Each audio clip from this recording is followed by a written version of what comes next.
formative assessments.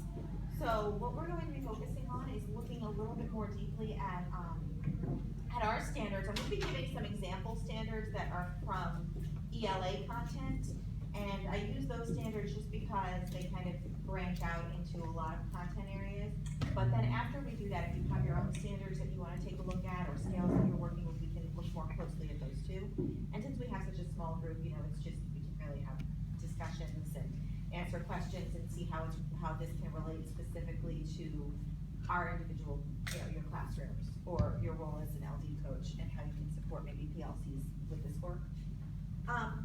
Okay, so first thing I just want to show you is on Canvas. The Canvas course 34864 is our Marzano resources page, and this page has been up for a couple of years, but it's been redesigned now that this year we've gone to those 8 focus elements for deliberate practice. So we've included a lot more information on the elements. So if you pull up the Canvas course, which you don't have to do right now, but if you do take a look at it, I just want to show you some of the resources. What's your deliberate practice this year? What am I doing? Comparing and contrasting, like getting deeper knowledge. Okay, helping students examine similarities and differences, number 17. Okay, you're doing the same one, great. And what are learning skills. perfect? Okay. All right. So on this page, if you go to the course, you'll see that you don't have to be invited. It'll just say join the course.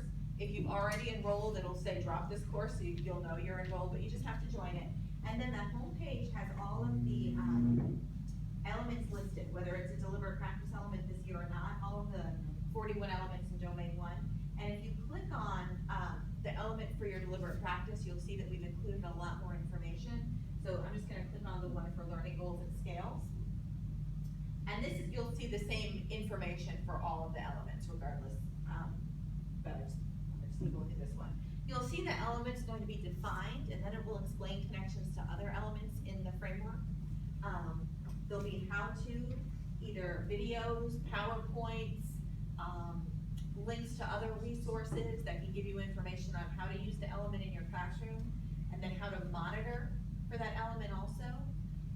Because especially, you know, what we're really looking at is not just are you using the element effectively, but are you monitoring for this desired effect from the students. So this gives it examples of what that means to monitor effectively, and some resources on how to do that.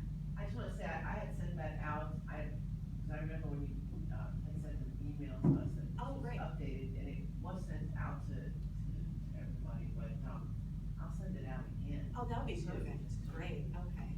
Because, Yeah, 'cause it's really- It's been updated, yeah, with the desired facts and the videos and what. Yeah. So if you click on the element you're using, or, you know, click on any of the elements, and it'll just sort of give you support, because the whole background, the whole basis of that framework is the learning goals and scales. If you don't have those in place first, then the rest of your elements won't be as effective, because you need the learning goals and scales, we'll talk about this today, in order to really think about what your lesson, the driving force behind your lesson. And you needed to create those tasks at the end of your lesson. So if you have any questions about the Canvas course, just let me know. But there's a lot of resources, scale templates, how to unwrap standards and create scales. There's a lot of information out here for all of the elements. So take a look at that when you get a chance. But going into the focus for today is that we are here to talk about learning progression scales. So since we have a small group, what do you think, I won't have you write a 1-sentence response, but what do you think is the purpose for why we use these learning progression scales in our classrooms? What affects, what for the teacher and for the student? For the teacher, it lets us know what we need to work on, like what we need to maybe remediate, or like I can see if the student can tell me where they're at, tell themselves actually where they're at. Now I know if everyone is at a 4 on this topic, but I got a whole group that's at a 2, Yeah. well then I don't have to I can know how to strategize on what I do next. Do I need to remediate for this group? Do I need to remediate for the whole class? Do I move on to the next one because everyone's got it? Exactly. It helps with planning a lot. Yeah, because the last thing you want to do is remediate a whole class when 75% of them are ready to move on. You just want to target that 25% that needs the remediation, and then differentiate your instruction based on that. So as for you, it lets you know where you need to go with your instruction. And like you were saying, it also lets your students know, these are my expectations, and I have to get to that level 3 on the scale to meet the standard. But in order to get there, I have to meet these foundational standards or skills at level 2 as well. So in a sense, they can look at everything at level 2, and if you might have a standard that has 7 bullet points at level 2 at the foundation level, and you might have a student, especially in a reading class, who struggles with getting to the grade level standard, but they can handle some of those foundations. So every time they're able to achieve a foundation level skill, that's a way to celebrate success and to give that student a more incentive to keep working and show them that they're getting somewhere. So you've accomplished this, now you just have to, keep working towards this next level, and that'll help get you to your goal. So it really helps students and teachers see where the students are, where they've been, what they've learned, and then where they need to go, and helps you effectively differentiate your instruction for that.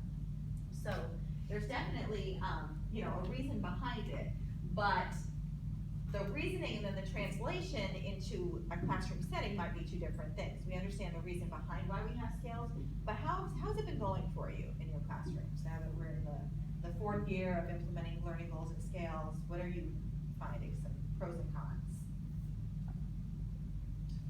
I'll say, the pros are that the kids take ownership of their learning. And they can reflect on, really seeing where they are and understanding. And let me back up. The time is the con. Because the time that needs to be taken to understand, guys, do you understand what this means for you? Right. So that they can take ownership of their learning. So that. And the con also on that same note is some of them think that they're 4 without thinking about it. They really don't reflect, because I don't think some of them. That takes really time, do. yeah. It does take time, and then when you have a 50-minute class period and you have a lot of content to teach, and then you're also being asked to, make sure the students understand what the learning target is and what the implications are with that, and understand where they are, take time to plot it somewhere and reflect on it, like you said, that is time consuming. So we're gonna look at some ways today to maybe condense that a little bit and help deepen our understanding of what the students have to do, and by doing that, maybe come up with some ways to help them. Right, because I can say that when I go into a classroom and I use these scales, and I think they're awesome Yeah. for kids connecting with their own learning, but I have found, myself, and of course, I'm not in the classroom with the same kids every day, but just the time, I have to consciously say, okay, now let's take a look at your scale. Are you, where are you, what you, Right. take time to reflect on where you are, and that's throughout the whole period, because Yeah. I remember, because that's what was expected, is to address it through the lesson, unless that's changed, I don't know. Well, we wanna always be, referring to the learning goal, the learning target, and have students reflect and think about where they Right. are. I think verbally saying it takes more time than just saying, okay, look at it now, Right. take that, do that, and give the kids that responsibility to do it on their own, but then you still have to. So that goes into setting up a classroom, and that is part of your classroom procedures. Yes. And that's something that kind of has to be done, early in the year or early in the unit, so that way the students are aware that in addition to everything I'm doing for this content, the reflection is still part of the my classroom procedure. Before I leave today, I have to plot on my scale what I learned or where I think I am on the learning scale and why I think I'm there. What evidence do I have to show that?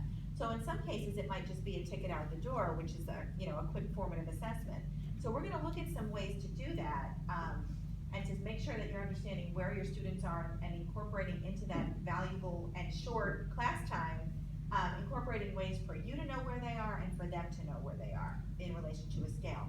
But the foundation for doing that is to start with a really strong scale that's based off of either a standard or a number of standards. So. Can I ask you a quick question? Sure.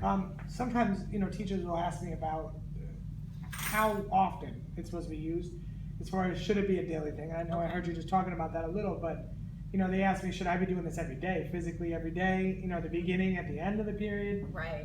And also possibly in the middle of the period, or is it more of a knowledge point where, let's say like today we're doing a pre, and then we'll work on it for a day and a half, and then we'll come back to it. Right. You know, is there an answer to that, or is it kind of? That's a really good question, and I mean, there's no concrete answer that's going to fit every situation. Okay.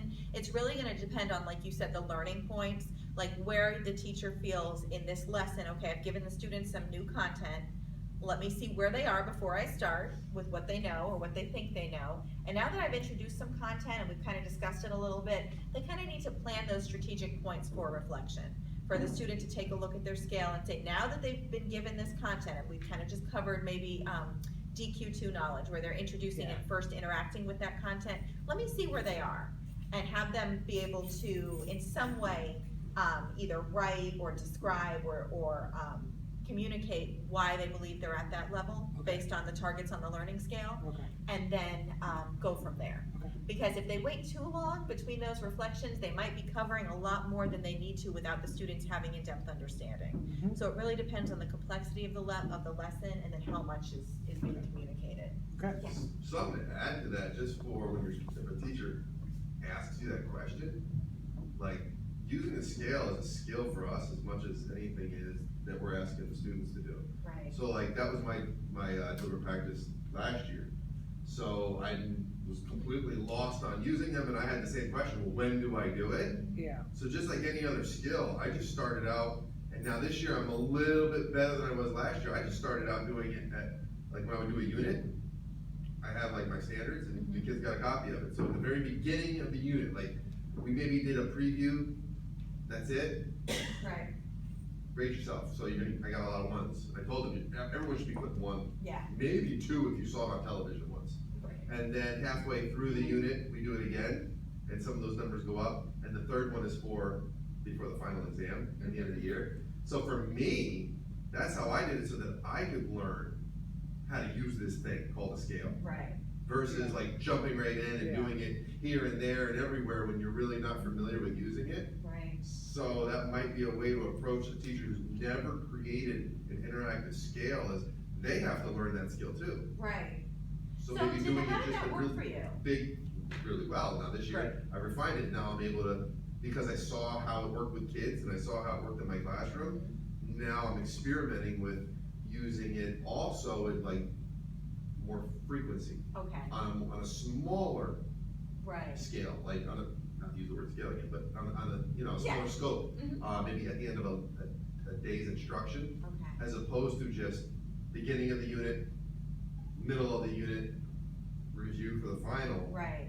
Now I can, because I saw how that worked, I saw how kids used it, the trends I noticed, now I'm trying to implement it at more frequency, Yeah. because I'm getting better, it's something that we have to, And I think Acquired that's skill.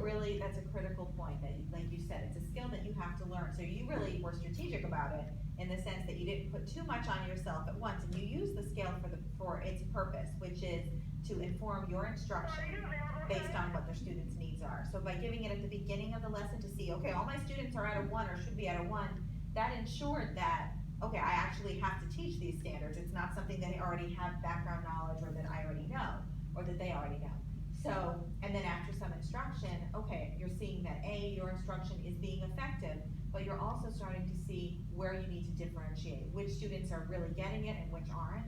And then later on in the lesson, right when it gets closer to that, final exam time or that summative assessment, to look at it again, so you can even further ensure that the students are getting it the way they're supposed to.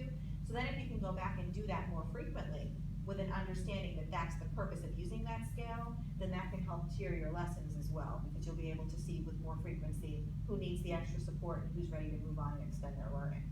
So what you did, I think, was really strategic and well placed, because you got to understand the meaning behind the scale, and develop your capacity with it before you were asking students to do something that wasn't being monitored. The last thing we wanna do is have students do busy work and, find their place on a scale every day, but then if you're not really sure what to do with it, that's kind of a waste of time for everybody involved.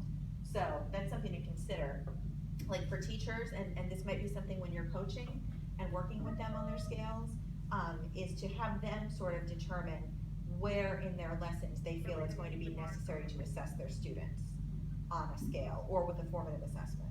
So we'll look at some examples of that too. So really just having them start off with, maybe wider gaps between reflection, But then once they've implemented a system to where it's not as time consuming, I've seen some teachers at the middle school level that give their students a reflection sheet every day, and they have the scale written on, they have to write the learning goal for the day, and then where they feel they are at the end of the class period for that learning goal. Yeah, that could be their ticket out the door. And in many cases it is, and it's perfect formative. They just hand it in and the teacher kind of I've gets. seen that too, yes. Yeah. But then let me ask you, what's the follow-up? What does the teacher do with that? So in an effective lesson, the follow-up would be the teacher would take that, kind of get a scope on just the learning goal for that day. Okay, I have students, and they have to write a reasoning behind their, I can demonstrate, that I'm at a level 3 because.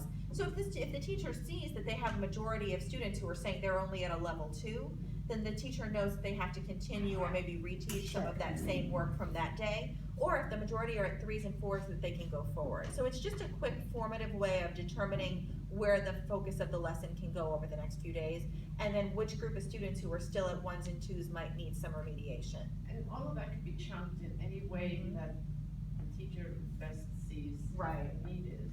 Exactly. So the purpose, and really when we think about these things, is in our PLCs, we're trying to make the connection between all these things we're being asked to do, and in our daily lessons, using the scales, using formative assessments, but it really goes back to the work we do with our PLCs. So if you think about PLC guiding question 1, what do we want students to know? That ties directly to element 1 in our Marzano framework of providing rigorous goals and performance scales. Because the first thing we do in our PLCs is we take a look at our unit of instruction and we look at the standards that we have to focus on for that unit. And based on those standards, we develop or adapt our learning scales. And in some cases, we might use unidimensional scales that focus on one standard, or in a case where you have a lot of standards coming up, you might want to start chunking those into multidimensional scales. So we'll take a look at some examples of those, but you don't want to do something that's going to overwhelm you or your students. That just depends on the level of comfort you have with scales and your students' adaptability to the scales. So we'll look at examples of both today. So those are just things to start thinking about. In your PLC, that's why that PLC time is so critical. There are 5 guiding questions in PLCs, but we're asking to kind of de-emphasize question 3 about that day-to-day planning for your instruction, to really focus on what we want our students to learn. Are we making sure we're providing them with their targets and really creating strong scales? Because from that, we have to develop our formative assessments to decide if and when they've learned it, and we have to start thinking about that big task that we want them to do, that cognitively complex task. Cognitive complexity is a word you're going to hear a lot today. That's really the goal of our learning scales, and it's the goal of our Marzano framework, and it's the goal of our PLC, is to get students to a level of cognitive complexity. We hear the word rigor kind of thrown around a lot, and we haven't really given a solid definition of what that means. A lot of times in our trainings, we ask schools and PLCs to kind of come up with their own definition. But I want to share with you the definition that does come from Marzano and LSI, and that they believe that rigor is defined as cognitive complexity plus student autonomy. And that as students work towards higher levels of cognitive complexity, deeper levels of thinking and knowledge utilization, that at that same time they're building their thinking capacity and their thinking skills, but they're also working towards doing that more independently. So we're scaffolding students up to that level of rigor, regardless of what the standard is. That's why when we create a scale, there's always a level 4, because regardless of where our standard lives, we always want to give them someplace else to go, someplace to a higher level. So the way our scales are written, I gave you the orange sort of cheat sheet, and I know this is probably review, but level 3 is our learning goal target. That's where we would put our standard or cluster of standards that we want our students to learn. Level 2 is our foundational target, where we put either the essential vocabulary or critical skills or understanding that would be a foundation level to reach that learning target. And then level 4, you'll notice on the orange sheets, it refers to the cognitively complex target. And that just means that it's one level above the cognitive complexity of the standard.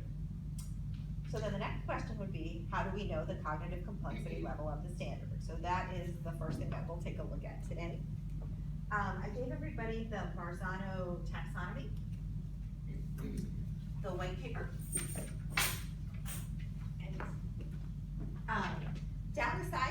says retrieval, comprehension, analysis, and knowledge utilization. If you could go ahead and put a number 1 next to the word retrieval, a 2 next to comprehension, 3 next to analysis, and 4 next to knowledge utilization. So those 4 levels are the levels that our standards, at which our standards are written. So our standards are, some are written at a retrieval level, some are comprehension, some are analysis, and then there are a few that are written at knowledge utilization. The knowledge utilization standards, I will say, those are normally secondary high school writing standards, where they're asked to compile a lot of information, state claims, support claims, produce counterclaims, provide evidence to negate the counterclaim, and they're really asked to put a lot of deep thought into it, backed with evidence. So those standards are kind of already written at that level, but what you're dealing with at middle school, whether it's in, so with social studies standards or reading standards, or any of our standards, at middle school, the majority of them are between comprehension and analysis. There might be a few retrieval standards with like basic vocabulary, basic terms, but we see more retrieval, the most retrieval at like kindergarten and 1st grade level. So a lot of the standards that we work with in middle school, and I say we because I taught middle school for a long time, so you're really looking at comprehension and analysis. But remember, the goal of the standards, the comprehension level of the standard is always to go a level beyond that.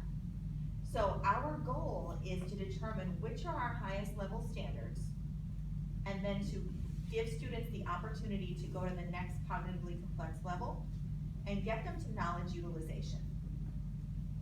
Knowledge utilization is based on the 4 actions that are described at the bottom here: decision-making, problem-solving, experimenting, and investigating.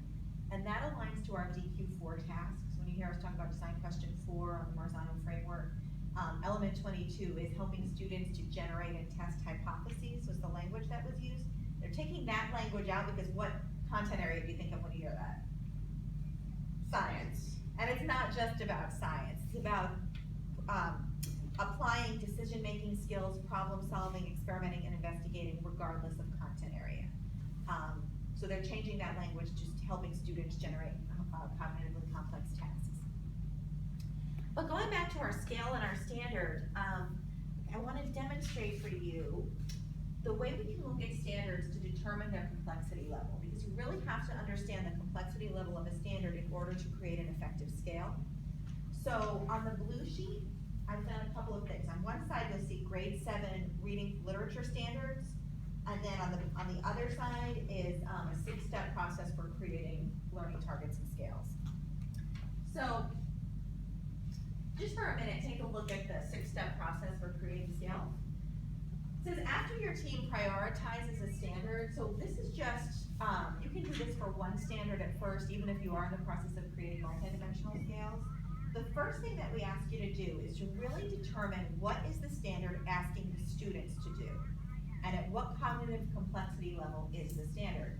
So the first way we do that is by looking at the standard and circling any verbs in the standard that are asking the students to do an action, and then underlining the nouns that support those verbs. So that's the first thing. So if you go back to the front of that page, our 3 grade 7 reading standards, if you would go through those 3 standards, circle any verbs that you see that are, and the verbs that are specific to asking the student to do something, not just a word that is a verb, embedded in there, but what it's specifically asking the student to do, and then underline the nouns associated with that standard. And be aware there can be more than one in any standard.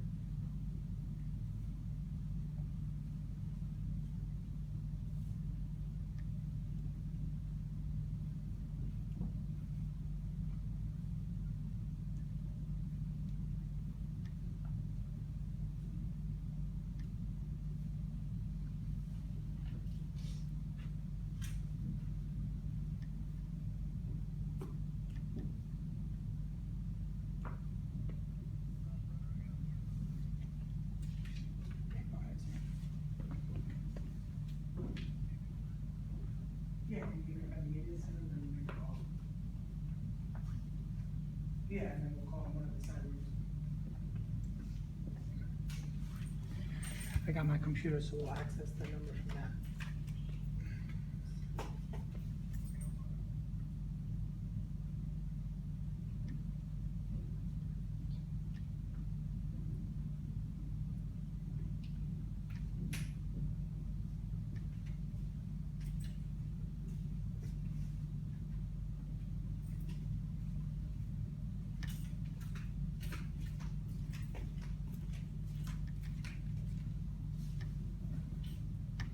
just make sure you're reading the entire standard, looking for any verbs that you see. There could be more than one, some just have one, some have multiple.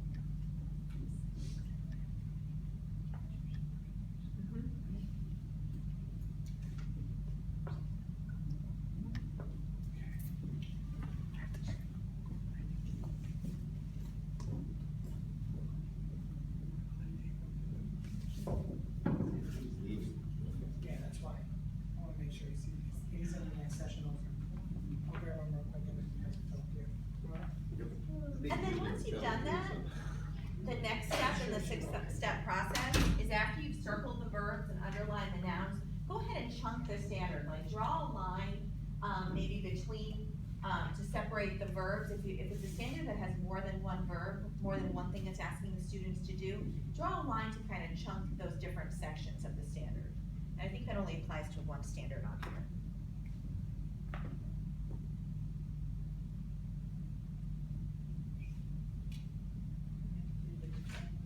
Oh, that, okay, oh. Even in standard one, you have to cite and then support your analysis of the verbs. Right, and that's something to consider when you're making the scale that's student friendly, because you don't wanna overwhelm them by writing, like rewriting the whole standard. Sometimes for students, you wanna chunk it, like you have to cite information, but in citing information, you're supporting what the text says. But for other students that might just be able to look at that and say, okay, I'm citing information, but my purpose for doing that is to support what the text says.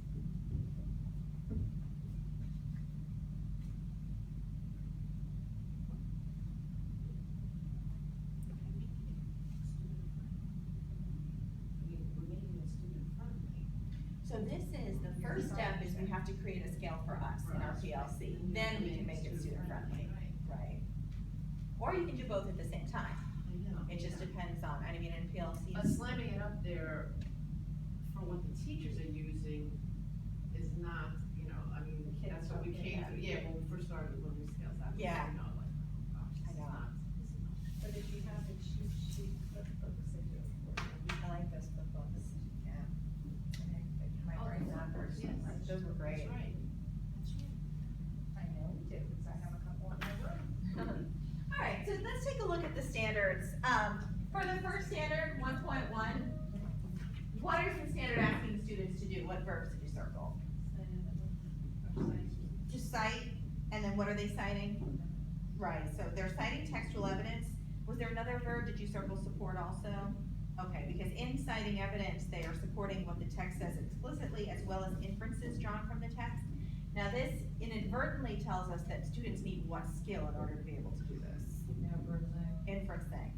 We know, as I'm a former reading teacher, we know this skill is so hard for students. Students to get in middle school to make inferences it's a struggle. Trust me, I've been working on it for 5 weeks and they still Yeah. don't get it. And That's keep in true. mind, think about what this standard is asking them to do. All it's asking them to do is to cite text evidence to support something that's in the text, whether it's something stated explicitly or not explicitly, something that they have to infer. So if we look at our taxonomy, what level does this standard fall under? Is this retrieval, comprehension, analysis, or knowledge utilization?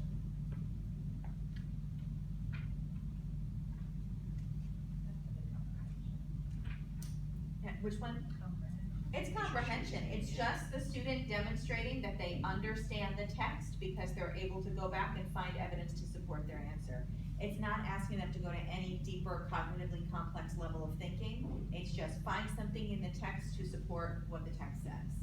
So it's only a level 2 standard, it actually says it on their, level 2 basic application of skills and concepts that came from the Language Arts Florida Standards website. But what But- about when you go down to generalizing under analysis, and then it says down there what inferences can be made? So something to keep in mind when you're looking at the taxonomy is that it's a basic guide for understanding, or for writing a scale. You might wanna pull some of these verbs on your scale, but it's not, you really have to look not just at the verb that's used in the standard, but what comes after the verb. And in this case, the students are just being asked to cite evidence to support what the text says. So that's not, you really have to sometimes think about on a deeper level, what is the standard really asking the students to do at the heart of the standard? And the standard is just asking them to cite text evidence to support what's written in the text, to show their understanding. So, it's not asking them to go any further. That's, it, in a way, you know, when we think about how our students, I chose these standards specifically because I taught them, but also because I know how much students struggle with that, with the inferences piece, and then finding evidence to support, and finding evidence that's valid. So they really struggle with this, and it's only a comprehension level 2 standard. It's just above basic retrieval. So keeping that in mind, think about, you know, the way the standards are written, they really are trying to take students to a higher level, because something like that, which is a very, very complex skill for a lot of our students, is not considered complex really at all. It's just considered basic comprehension of what the text says. So if you look at the standard below that, standard 1.2 says to determine a theme or central idea. So what verbs did you circle in that one? Determine and analyze. Right. So what is it they're providing? Summary. A summary. So for that one, you know, you can think of the verb in terms of provide a summary or summarize. So they're being asked to determine a theme. They're being asked to analyze the theme's development. And they're being asked to provide a summary. So those are 3 chunks in one standard. So it's 3 separate skills the students need to have. If you look at the cognitive complexity level that's posted here, it says it's cognitive complexity level 3, strategic thinking and complex reasoning, or analysis. Why is this an analysis standard versus comprehension?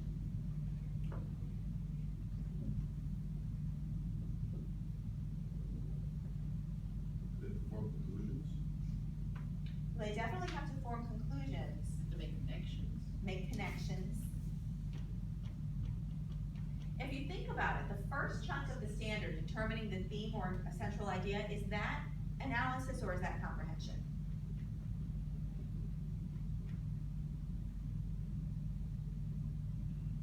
Isn't it comprehension? Yeah, that's just comprehension. Yeah, I mean, you're not getting Right, into the explaining. exactly.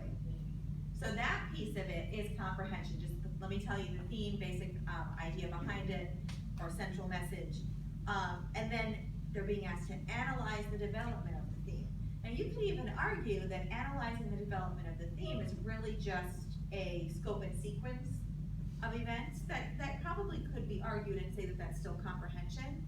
But if you look at that last piece, provide an objective summary of the text, you know how our standards spiral and every year they get a little bit, it's the same basic anchor standard, but it gets a little bit more complex?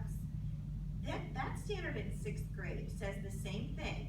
The only difference is the last part of it says provide a summary of the text without including your opinion. This one says provide an objective summary of the text.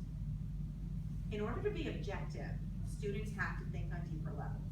So that one word takes the standard from comprehension, just basically understanding what the text is about, takes it to a deeper level, because now that student's own thinking process has to come into play. It's not just interpreting a text, it's applying my own thoughts to it. So in a sense, they're analyzing. So that takes that standard to that higher level. And then, just keeping an eye on time, we don't have too much time, but we're almost done. So if that's the case, and then standard 1.3, analyze how particular elements of a story or drama interact. So they're analyzing an interaction, and the example is how setting shapes the characters or plot. So they're analyzing how one part affects the whole. How does the setting of the story affect all of the other pieces? So that again is deeper thinking, that's analysis. If I were to plot these standards on a scale, if I were just doing the scale for that first standard on citing text evidence, and that was my level 3, we know it's a comprehension standard. So where would the level 4 on my scale have to go?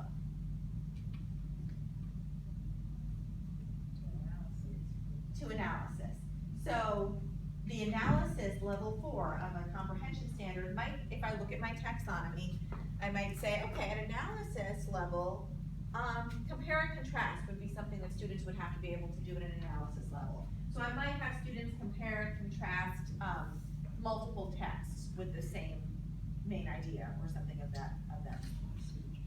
So the level 4, you don't want to jump it up too high, but you you're giving them an opportunity to go to that next So level. you gotta make, you wanna look and make sure that's standard, you right off the bat look to see where that's standard. See, Yeah. you know, I'll tell you, that's a big issue too, because, you know, when we discuss in PLCs, I mean, Right. well, we don't, is it a level 2 to begin with, or is it a level 3, or it could even be a level 4, I mean, you know, Right. so, that's, yeah. It's very tough, so that's why the taxonomy is a guide for that. Yeah, how But about what if it's a level 4 though, how about if the standard is a level 4? So, okay, so first of all, just to keep in mind, most of middle school standards are not written at that level.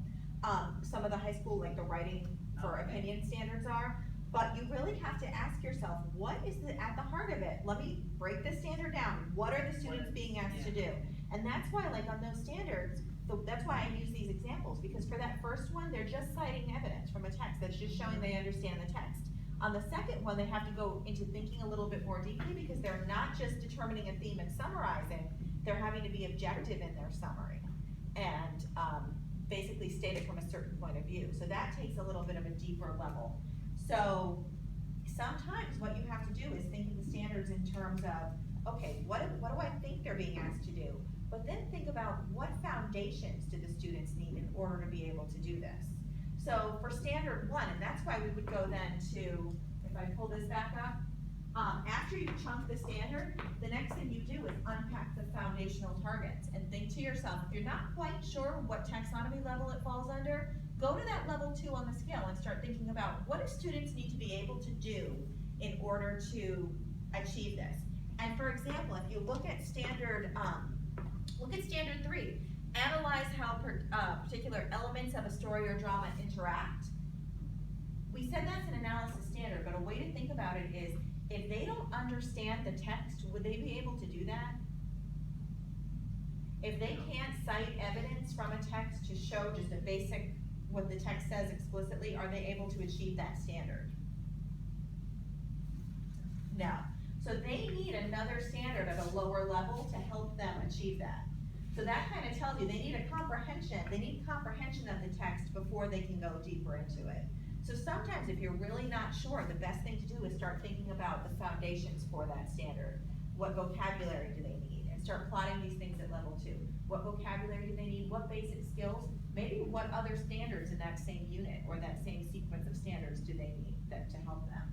Because then once you do that, you can pretty much determine the level of complexity of the target, use the taxonomy to help you, to guide you. It's not 100%, you don't wanna rely too heavily on it, but it is a guide. Place that on the scale and then go to your level 4. So that was just a basic overview of how to do it. There's so much more that goes into it, but if you go on the Canvas course for your school, I have all these resources on there and then some other information as well. And then that Canvas Marzano course with the PowerPoints, that gives a lot more information also. So, and if you need any extra support on that district, Donna Manfredi, so. Thank you very much. Thank you, nice to meet you. So the grading, is there, are they gonna be using now learning scales for grading? And that's another thing that came up that Dave was talking about, because that was a whole big no-no Right. before, so I wanna make sure. I think, and this is just my opinion, I think we're going in that direction. Yeah. There's a committee that's formed to kind of like work on that, Yeah. but, Joel, I don't know, and I think for right now, we can't do that, because we don't understand even the scales and standards well enough Okay, so we're to good. do with it. that. So keep doing what Yeah, I you're believe in doing. I very much believe in, these scales, and even Oh, that's good. last year when I was observed, and scales were not it was, Hey guys, you can come in, you wanna go to the training? What class are you from? Miss Maury, Miss Maury, she's in her class, she the said computer's down she here. was down in here. Yeah, that was changed, the computers are down in her room now. Miss Maury's not up there. She changed. But I use them all the time when I go to a class, I have to make it a point to, not just use them for observation. Right. And I am doing this, again, learning scales for my Deliberate practice? delivery. Oh, okay, Sorry. great. But I'm trying to do better on it, because I just see the kids, I see the response from kids. Right. As far as I'm thinking about their own learning, you Yeah. know? So when they're used correctly, I think they're very valuable. so that's just Yeah. why we just wanna make, build, like what he was saying, you have to help build their confidence in using the scale. Right, and the thing is, that our teachers, I think, are, it's almost like, it's just gonna take time for them to, like, Right. we did it, we hit hard on these, and a lot of our teachers are familiar with learning skills and they've used them, but then they kind of slacked off. I mean, Right. Well, it's what kind of happened like- was, a lot of the scales then started to be provided by districts Yes. on those Canvas Yes, pages. yes. And they were okay, they were Yes. good, but I think when that happened, it kind of took away from doing this and really understanding what the standards are about and why we're Yes. teaching them. And interpreting. I'm like, oh my God, I gotta get upstairs. That's the big thing with